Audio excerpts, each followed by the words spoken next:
Alright, I have my goggles on and I'm ready to play. My name is Sloth154 and welcome back to Horace.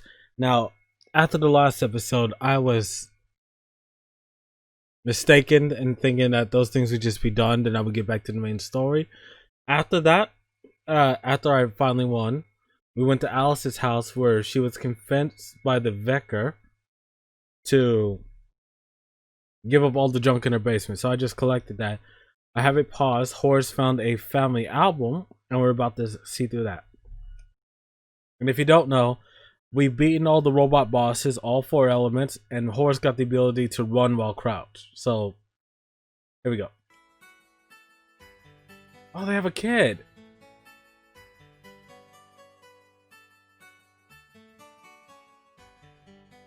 Oh, that was her best friend.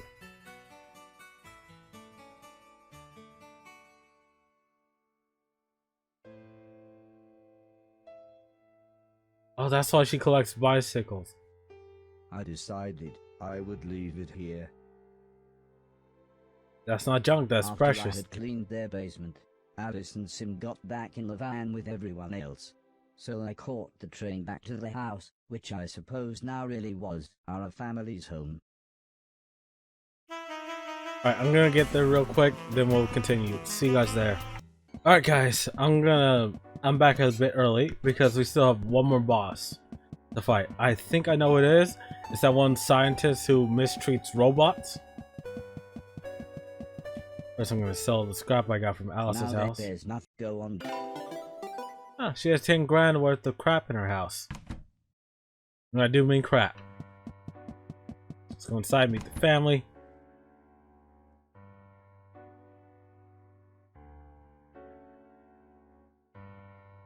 Looks like I gotta get on the roof.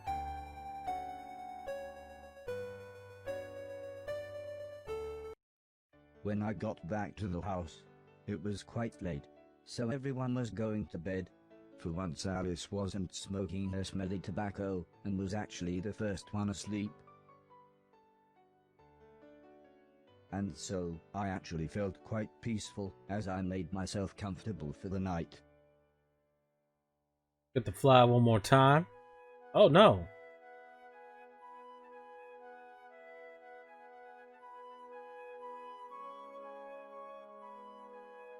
There's gonna be an explosion, isn't there?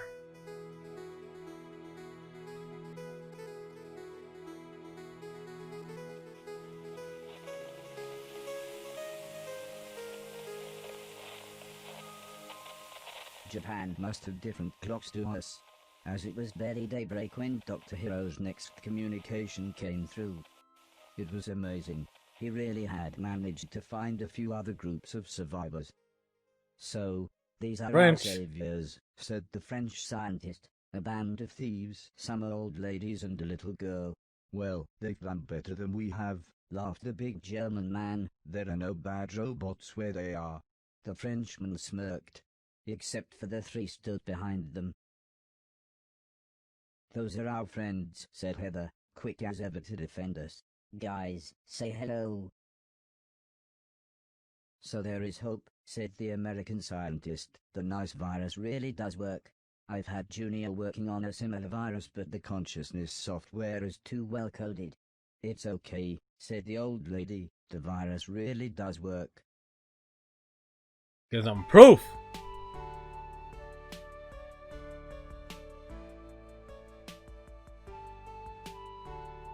Are the bullets in the house? The next day, Heather tried to finish off the nice virus code. There were a few problems, but, with a bit of help from the old lady, everything eventually worked. However, by the time we were done, it was quite late, and, as Heather's nice virus code would take a few hours to compile, the old lady suggested we take it easy for the evening. She rummaged through her suitcase and pulled out a pack of what she called cards. Is she a card For shark? some reason this offended the blind man, who didn't want to play. Mrs. Silton refused, as she seemed to think it was some kind of gambling. But everyone else gathered around the table. What made me play poker?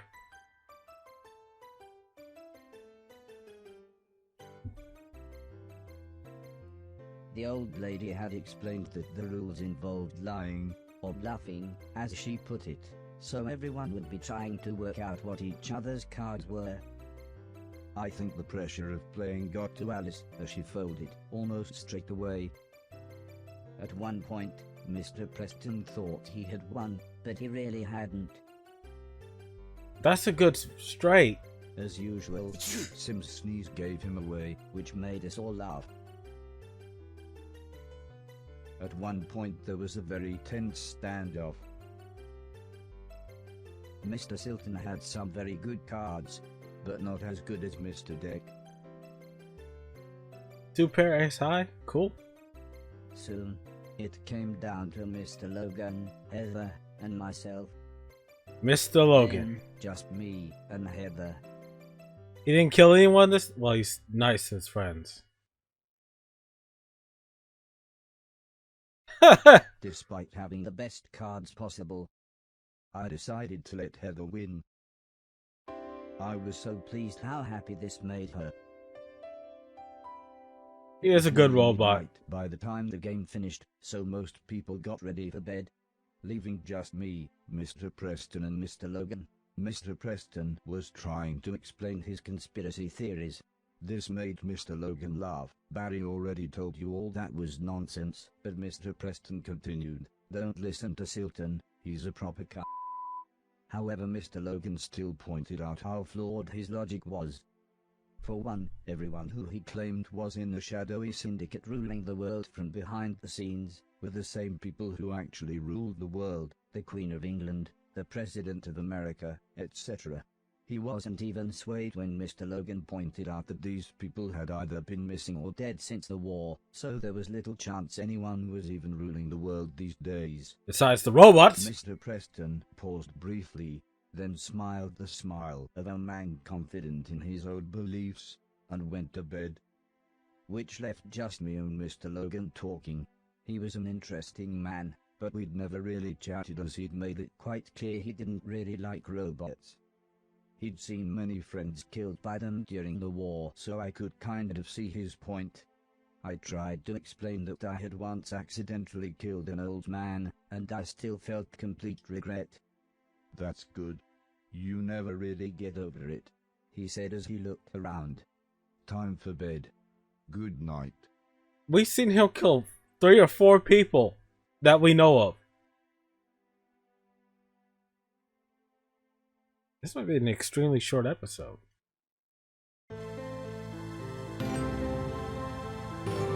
Ooh.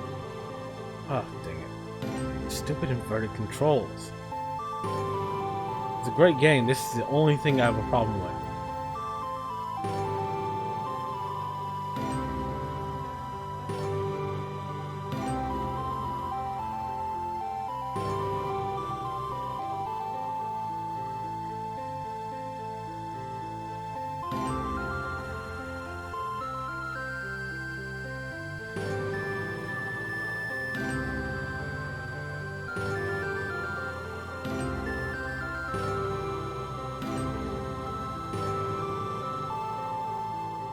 There we go. At least I can't fail that.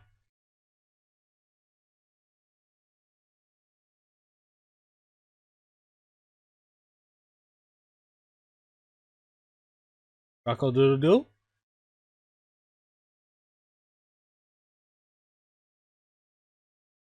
Very early the next morning, a terrified-looking Dr. Hero appeared on the screen. "Our defenses are nearly breached. The last door could go at any moment. We are nearly ready to broadcast the nice virus," said the old lady, but her expression soon turned to confusion. "Where's the American scientist?" Most likely "They dead. never saw it coming," said Dr. Hero. "Just like here, thousands of robots, all attacking at once." Heather looked like she was going to burst into tears. "There were no survivors," said the French scientist. "It was all so quick." It was strange. Although we'd only spoken to the Americans once, I could tell everyone felt a huge sense of loss. "We may have a problem here too," interrupted Sim. "The robot server, it's become sentient. The What? computer that runs everything, he really is now he, or at least he thinks he is." The blind man explained that it was the wireless fidelity system that would have linked him to the 4 main robots. That's why they were all so clever, said the old lady. The network spread the intelligence around all 4 of them. Well, said Mr. Silton, 5 now. Sim explained I would need to force a power cycle on the server before we sent the signal. He's got so much control of the network now, he could probably shut the satellite back down before we'd even started setting it up.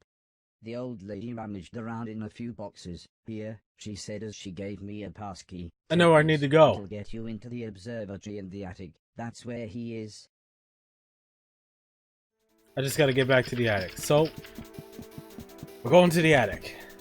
I've been out there once. There were a lot of spiders. Yeah, that thing.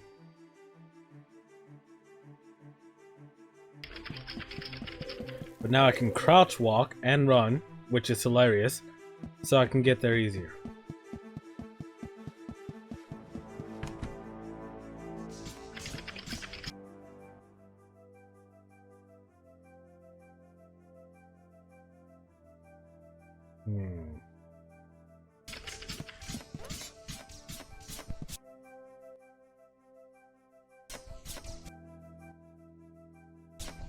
Alright, gotta take this top door.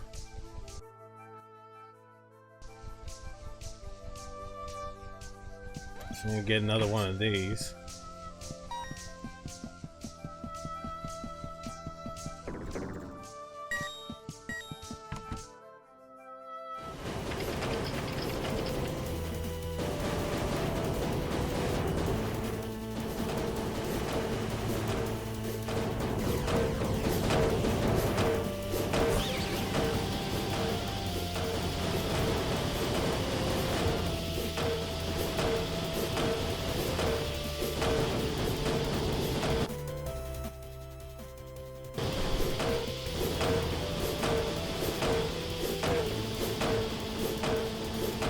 Now we could just float up.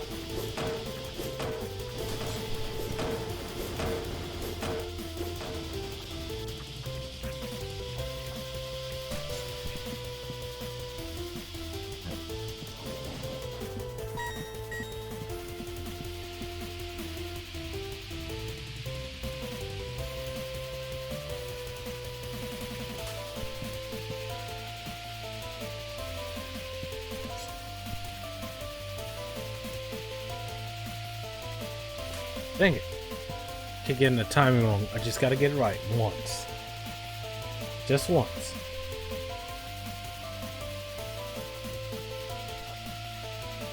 Uh-oh, this is gonna turn bad. Where is it? Where is it? Oh, we made it!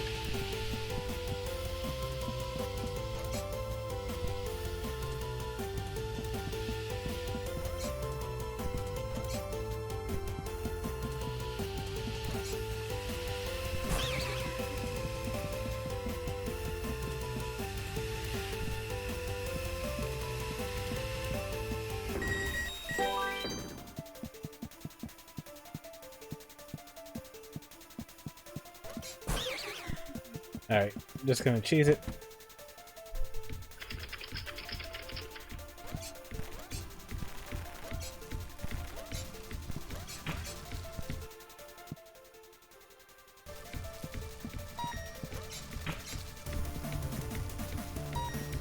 Alright.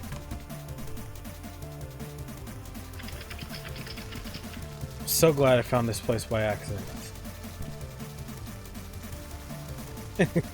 So hilarious.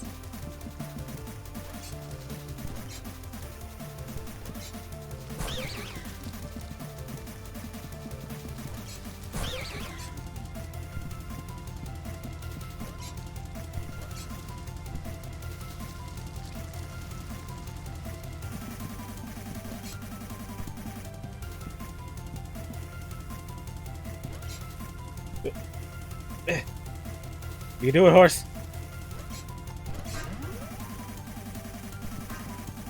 Now we can go to this room because we have the key card for it now.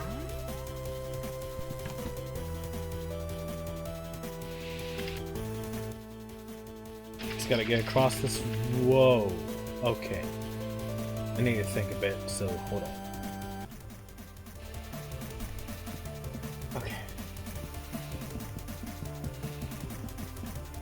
Can't do that.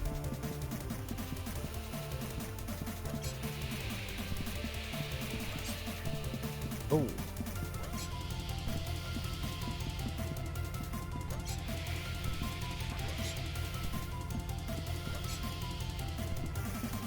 That giant turbine.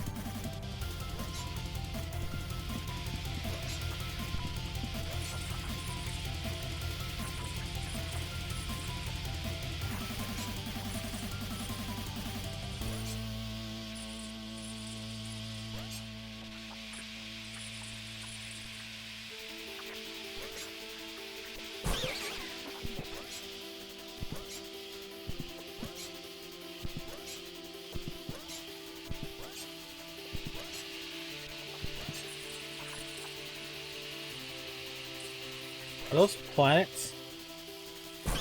Ooh.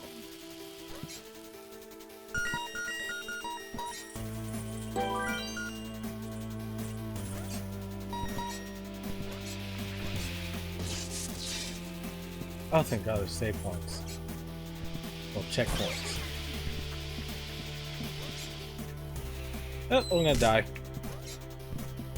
That worked?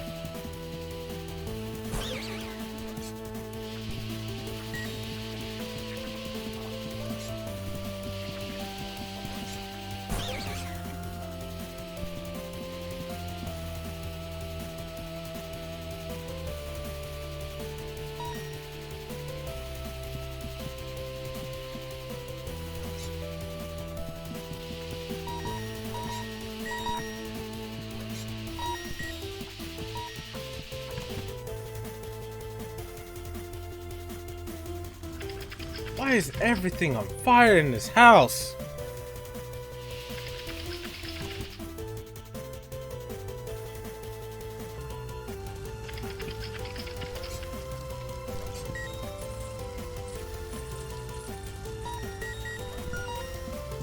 Okay.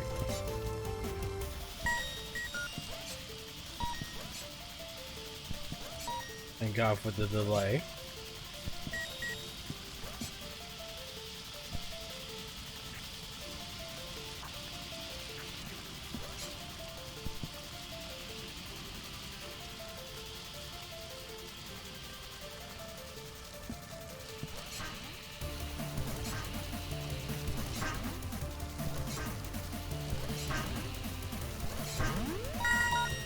Go down.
Want that garbage.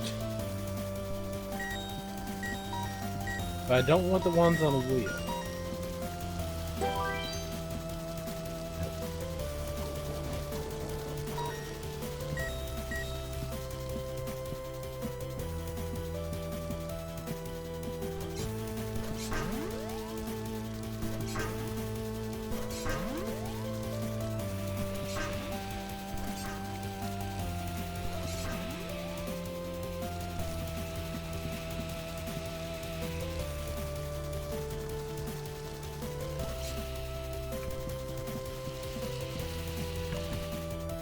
Alright, there we go.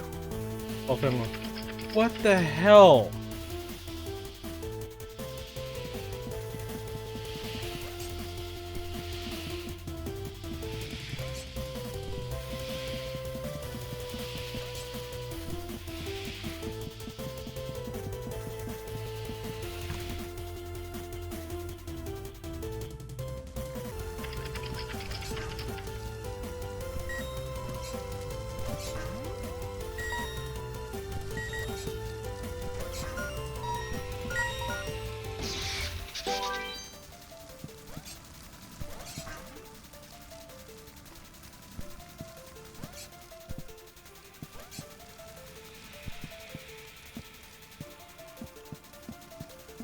Alright.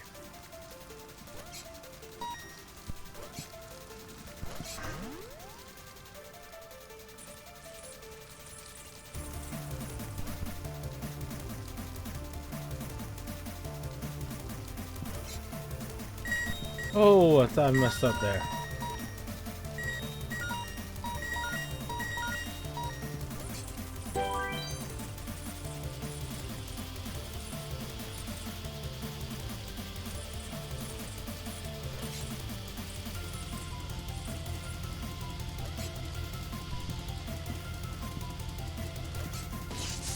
No. Okay, I'm doing it.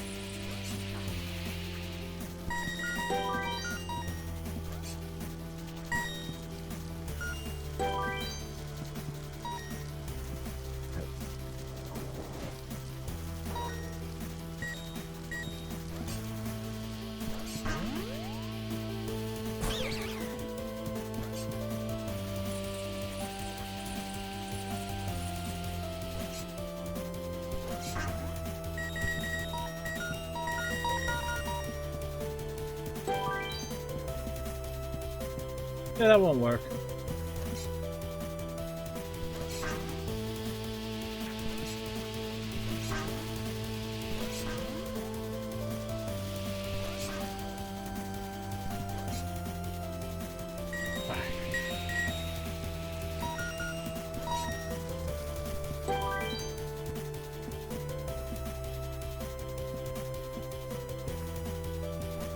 Oh, it's just last. We've almost made it.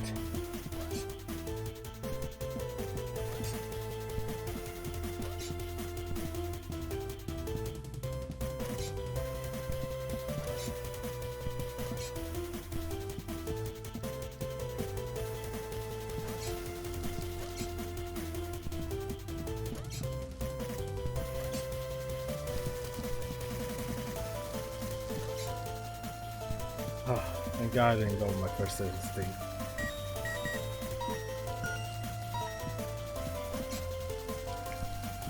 Alright, Mother Brain, let's do this. A master program. God damn it, people! I feel sorry for anyone who ever had to do maintenance on this house.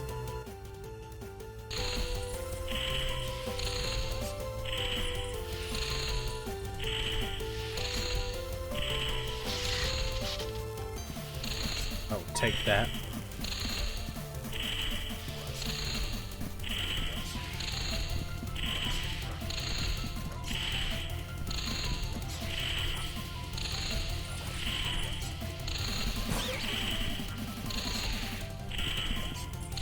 Oh, thank you. Alright, boss battle.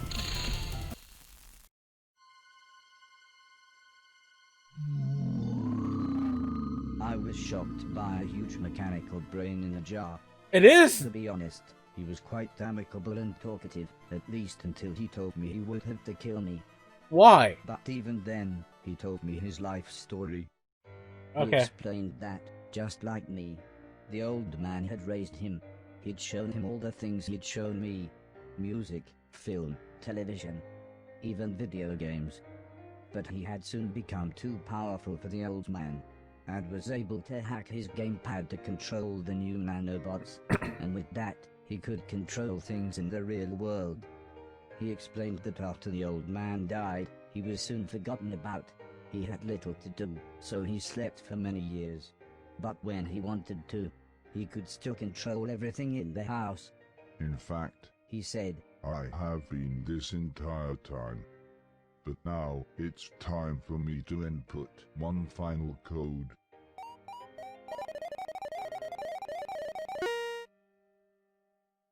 Why?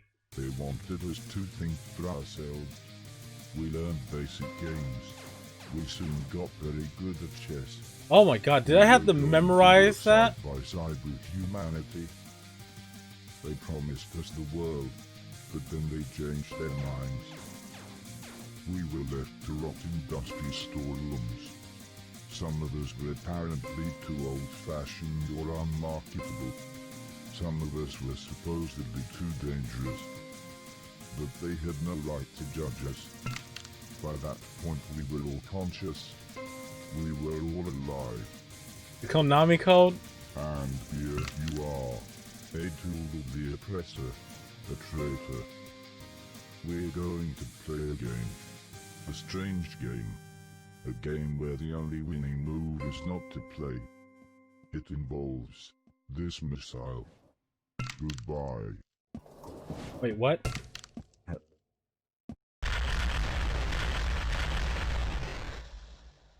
The blast nearly took me out, but luckily Heather was there to repair the damage. Why are you here, go, Heather? She said, good as new. So we soon began looking for the final piece of the communication satellite. Strangely though, it was nowhere to be found. But then Heather realized that the giant brain was the last piece. We needed him to help broadcast the signal, so, after a few So he attempts, committed managed suicide? to plug me into his subconscious. I know how that feels.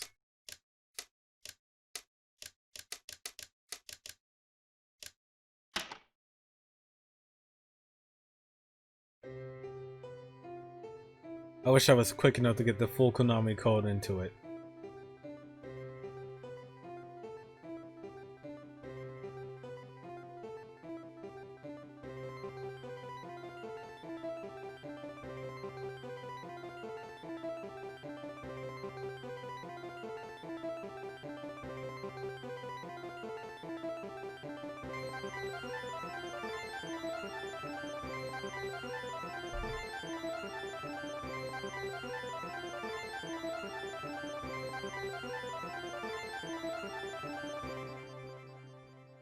We're back in our brain. On drugs.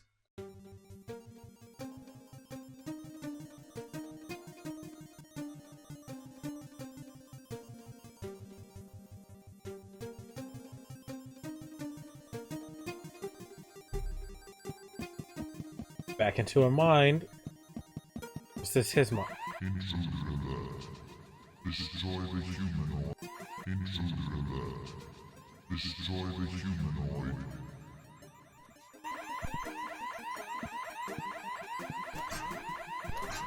Intruder alert. Destroy the humanoid. Uh-oh. Intruder alert. Intruder alert. What is this? Destroy the humanoid.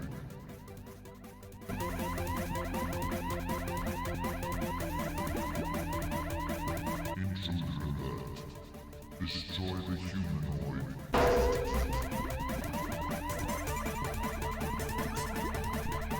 Intruder alert. Destroy the humanoid.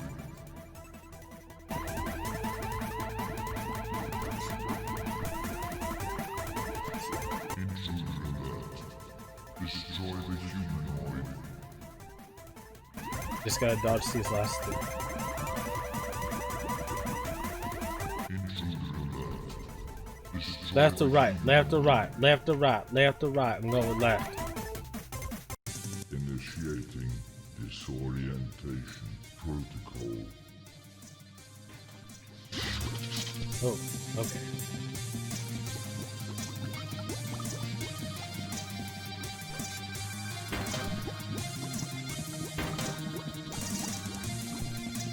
Okay, that is disorienting. Hi, Big Man. Oh, I didn't see the fire. You should really get that checked out.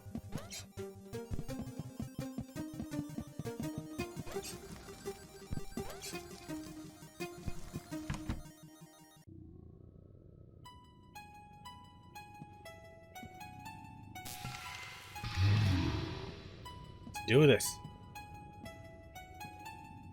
What are you gonna do, huh? What are you gonna do? I'm gonna poke your eyes out. Where are you? Oh, it's...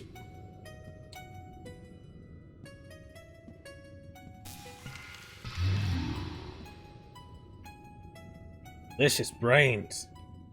Huh.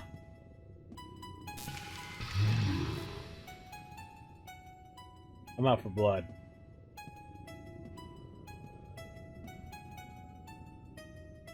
Huh. So the old man did do everything that he did with us. Except that he never took us on a roller coaster.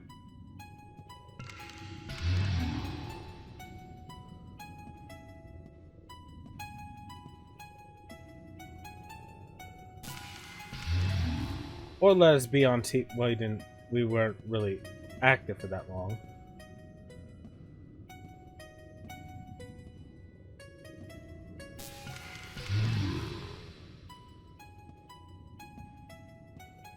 Oh, that was when they were young. When before his hair turned gray. Before Heather was old enough to walk by herself. Nope. Poking you. Poke. Poke. This may end up killing me, but it...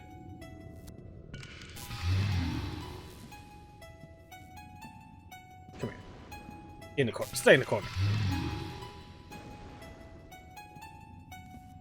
What the what?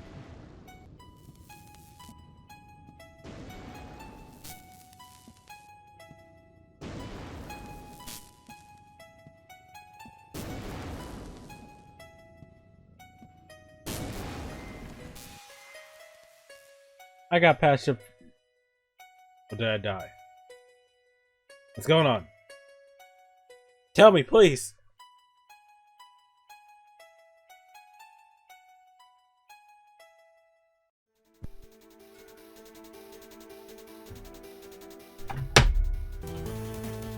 Did we give him a stroke?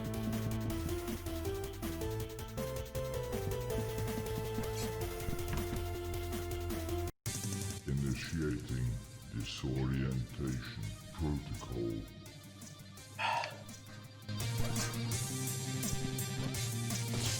Initiating disorientation protocol. I will take those two shields.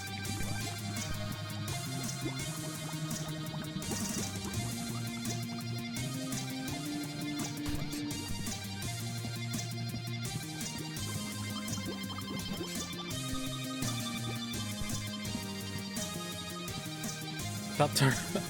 I keep turning my head with it.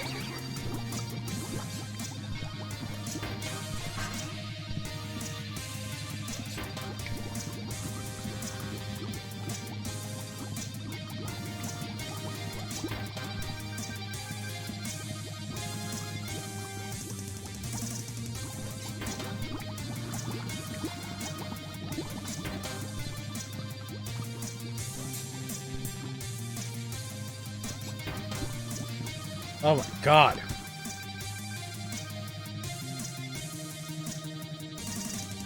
I need a second.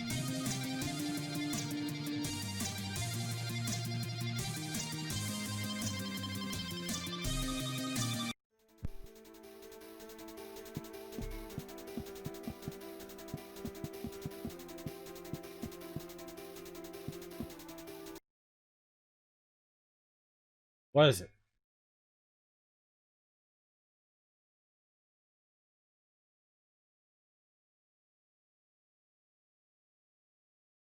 What? Why are you in my head? Never mind. While you are here, let's try out my new deadly game show ideas. Why? Turn the cards with a regular throw or a jump shot. Give me an excuse to kill you more quickly.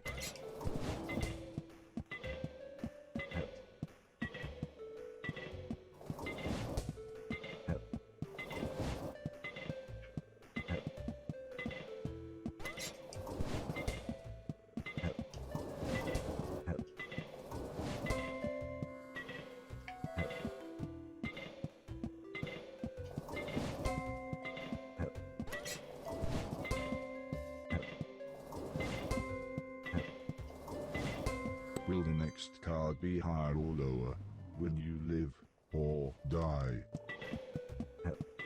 Low. Okay, wow. Okay, I'm sorry. Well, low.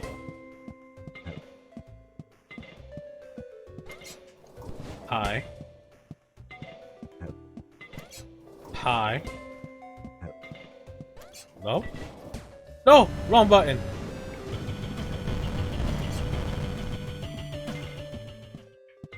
Low.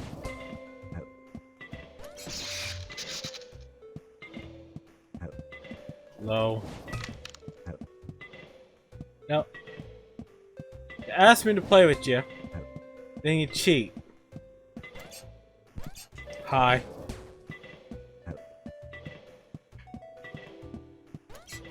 High.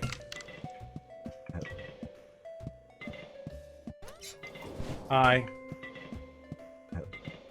Low. Get out of the way, you big head. Try and match pairs while I try to kill you.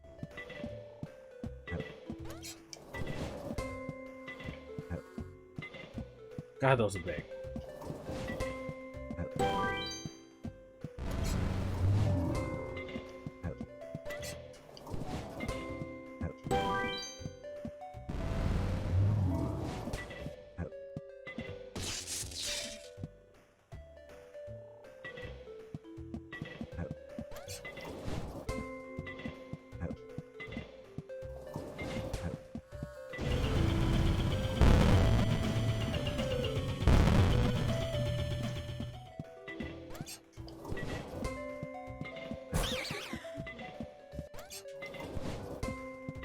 Stop turning my cards over.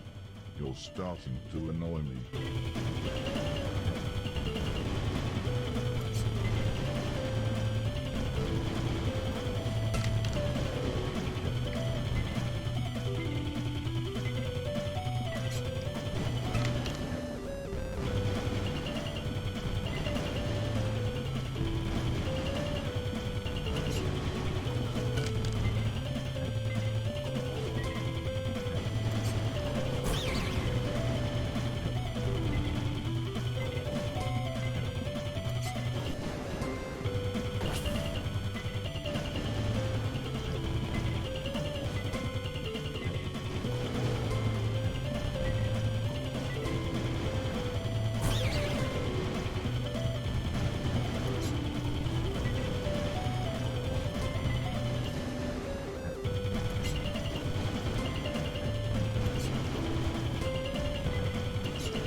This is getting annoying now. Stop turning all the cards.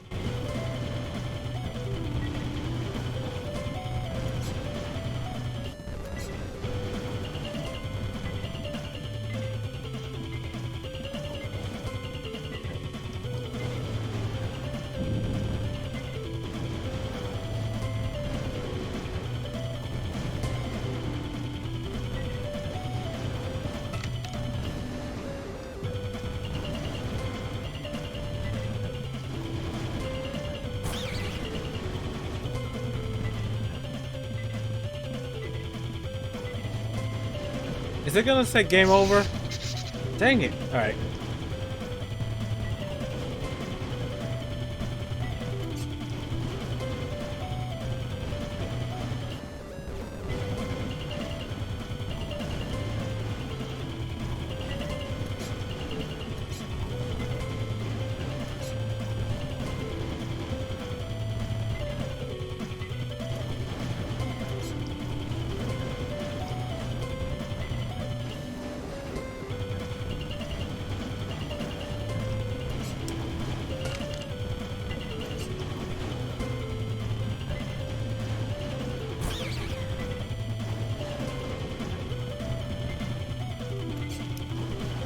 Game over!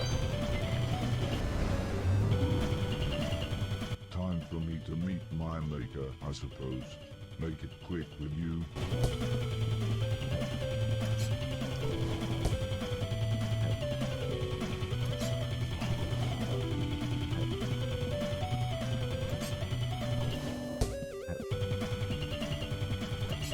Told you I was gonna give you a concussion.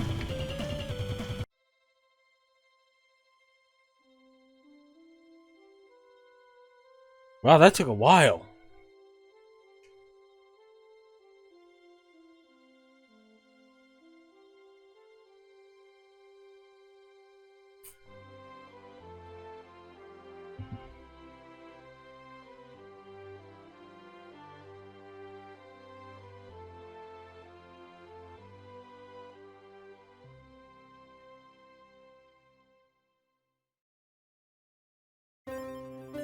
Great things are done by a series of small things brought together. My quest is nearly complete.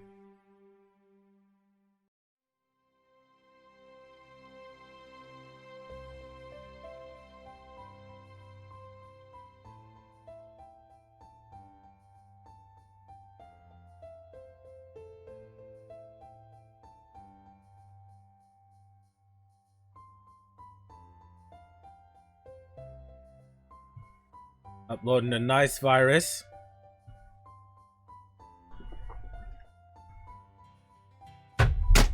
Oh, dang it.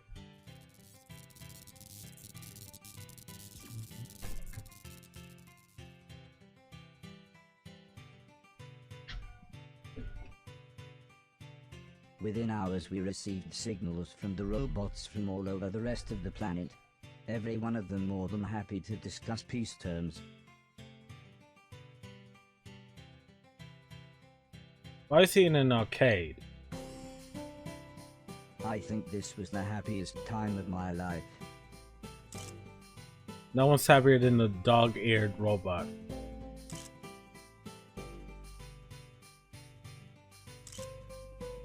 Within days, representatives of the surviving robots and humans from all over the world turned up to help organize the formal peace talks.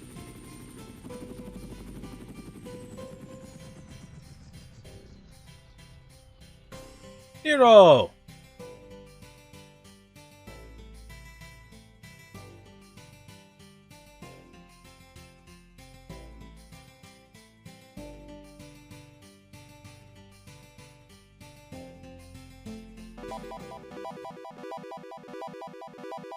So, you have achieved peace, said the man in black.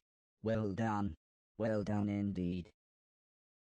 The old lady was obviously surprised. I didn't realize you had survived. Where on earth are you? Would it surprise you, continued the man in black, if I told you we were in fact not on Earth, but on the moon? I knew it, interrupted Mr. Preston. Secret space, Black Ops, bases on the moon. It's all true? Yes, explained the man in black. He was right. When the war was all but lost, as a precautionary measure, the great and the good strategically repositioned to the moon. And now The we've rich. saved the day, interrupted Heather. You want to come back and take all the glory? No, not at all, young lady. We would like you all to join us on the moon. We'll send a shuttle. No, That don't way go we to the can help moon. us plan a new renaissance for the planet.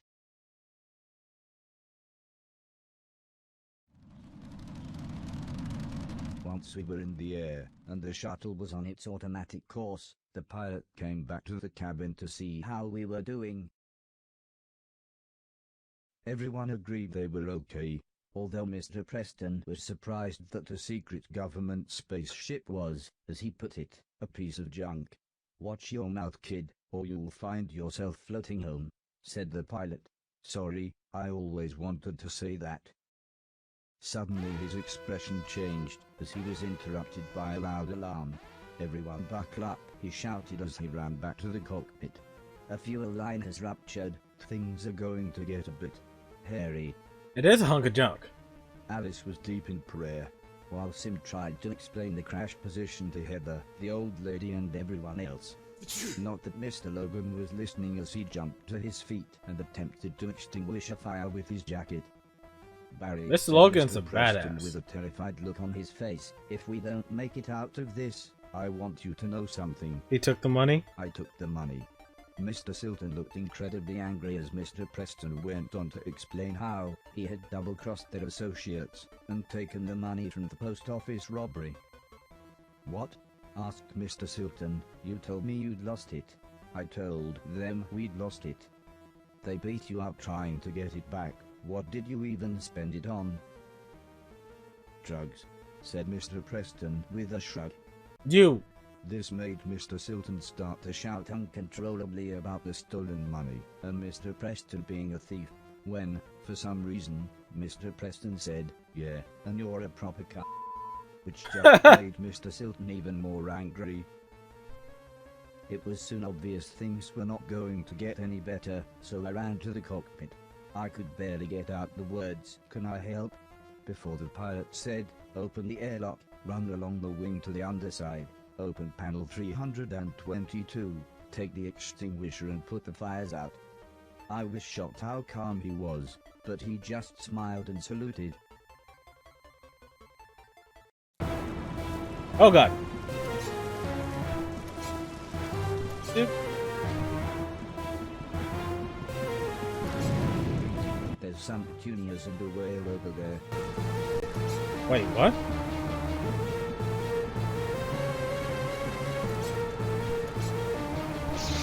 There's some petunias and a whale over there. Really?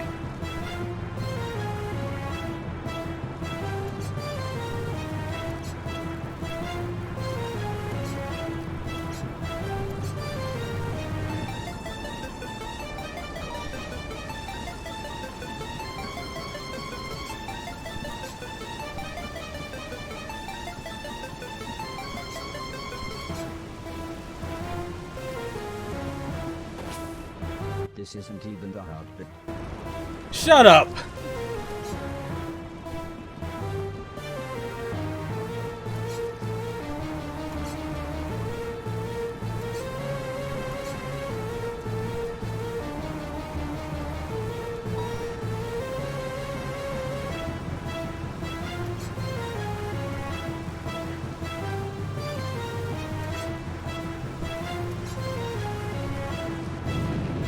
Wow, the earth really is flat. Shut up. You don't get to say that, Horace. My house from up here.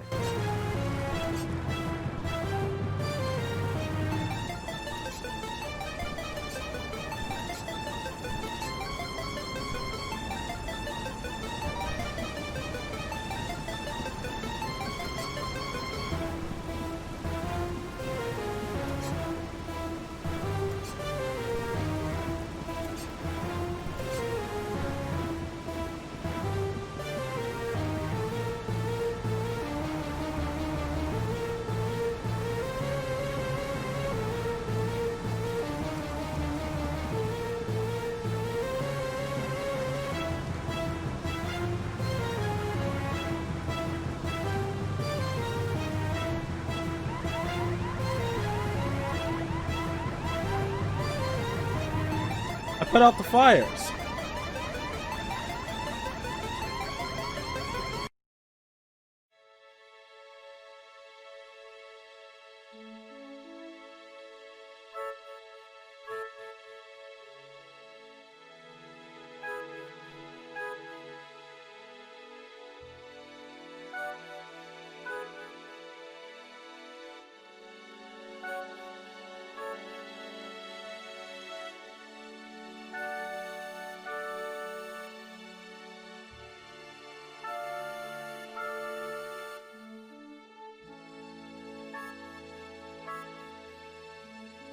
Hey. The professor saw the end.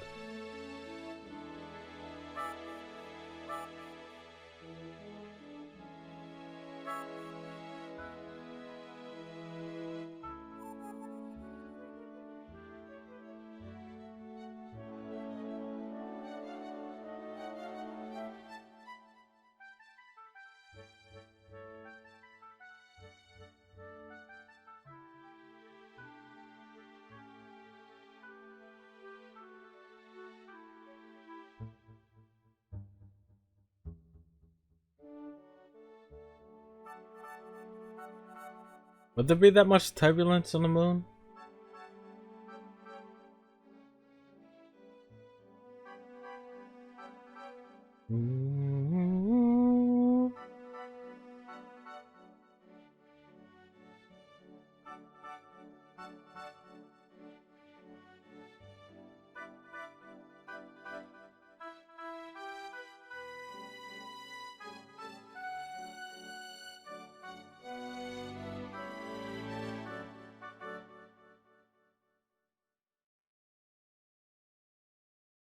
After everyone had regained their composure, and I was sure we were safe, I suddenly became aware that we were actually on the moon. It was as amazing as you would imagine. Not really for me. Everyone had to wear special suits due to the lack of oxygen. Well, But except not you. needing to breathe, I was fine without one. Heather took lots of photos and even set up a tripod to get one of everyone with the Earth behind us.